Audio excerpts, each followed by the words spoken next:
Tchadien, il nous faut la paix. Bien-aimés de Dieu, bonsoir et bienvenue dans ce nouveau numéro de Micro Missionnaire consacré au message de Noël adressé par les évêques du Tchad. À la fin de leur deuxième session ordinaire, les évêques de la conférence du Tchad ont publié leur traditionnel message de Noël pour l'année 2025 intitulé « Pour une véritable réconciliation ».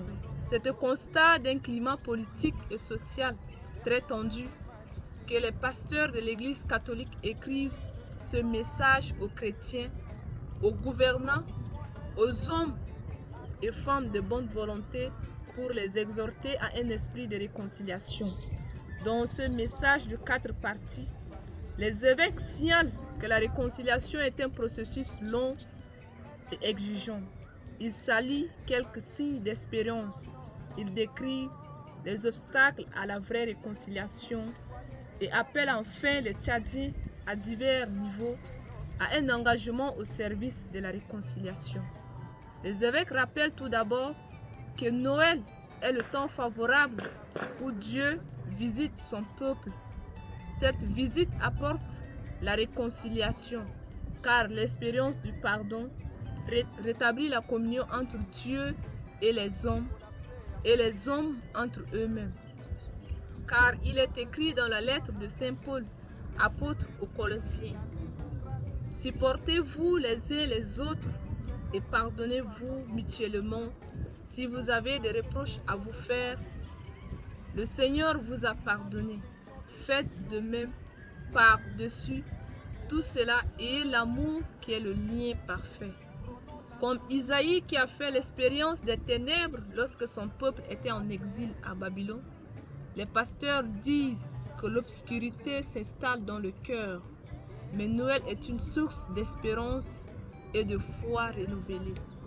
C'est pourquoi ils invitent à une réconciliation authentique qui ne peut être séparée de la vérité, de l'amour, de la justice et de la paix.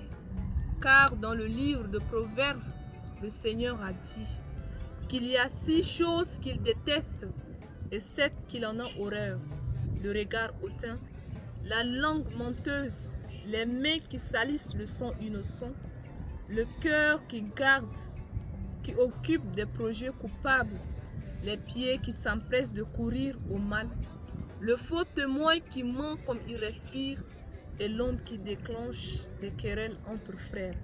Cette réconciliation qui inclut la guérison des blessures nécessite de surmonter les injustices et les souffrances subies par une écoute, un dialogue ouvert et une confiance. Pour les évêques, la réconciliation n'est que la mise en œuvre du commandement de Dieu, celui d'aimer son prochain. Les prélats saluent certains gestes forts de la réconciliation, notamment les cérémonies de réconciliation lors des grandes fêtes annuelles. Les chrétiens catholiques qui, pendant les temps de l'Avent et du Carême, demandent pardon à Dieu et aux hommes. La médiature de jouer pleinement son rôle d'instrument de vraie réconciliation. Les évêques saluent également la détermination de certains artisans de paix. Cependant, les pasteurs notent une méfiance entre les Tchadiens marqués par le clivage musulman, chrétien et le conflit intercommunautaire qui endeuille de nombreuses familles.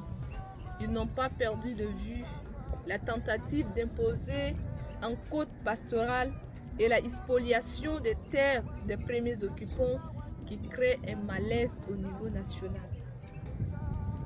Les évêques réaffirment leur opposition à la pratique de Dia et dénoncent l'attitude de certaines autorités qui manipulent, intimident ou achètent les consciences.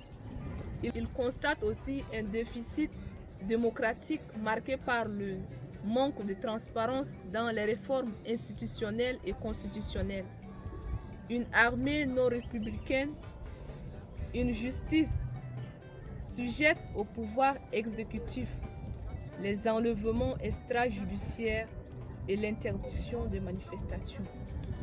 Les hommes de Dieu salue les initiatives de prière, de rencontres interreligieuses et leur implication dans la résolution des conflits.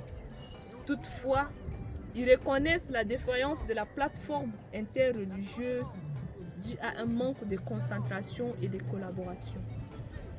Pour un engagement au service de la réconciliation, les évêques appellent le peuple tchadien à faire preuve de sincérité, de justice et de dépassement de soi. Au président de la République d'accorder une amnistie aux prisonniers, aux gouvernants, que les actions gouvernementales soient orientées vers la recherche de l'unité et de la réconciliation. Aux acteurs politiques, les évêques appellent à mettre en œuvre des politiques concrètes qui favorisent la réconciliation, la paix et la non-violence. Aux leaders religieux, ils encouragent toute initiative commune qui œuvre pour cette cohabitation. Cependant, ils attirent l'attention sur le danger de l'instrumentalisation du dialogue interreligieux à des fins personnelles, politiques et économiques. À la société civile de travailler à construire une société civile responsable qui n'est pas motivée par des intérêts égoïstes. À la communauté internationale de sortir de son silence pour contribuer à construire un état de droit, à ne pas cautionner les manœuvres politiques qui divisent les citoyens. Aux jeunes de cultiver l'esprit d'humilité, de tolérance, de pardon, d'abandon de l'esprit de vengeance pour rechercher la réconciliation authentique, d'être résilient et audacieux. Aux fidèles chrétiens de renoncer à l'esprit de vengeance pour pardonner et faire du bien à son prochain. Les évêques invoquent le secours de la Vierge Marie, Notre-Dame du bon conseil et de l'espérance sur le chemin de la réconciliation. Ils terminent leur message en souhaitant bonne fête de Noël 2025 et du Nouvel An 2026. Chers frères et sœurs du micro missionnaire, chers abonnés, merci de nous avoir suivis. Nous vous demandons de propager cette nouvelle pour le bien-être des enfants de Dieu. Que le Seigneur vous bénisse. Merci.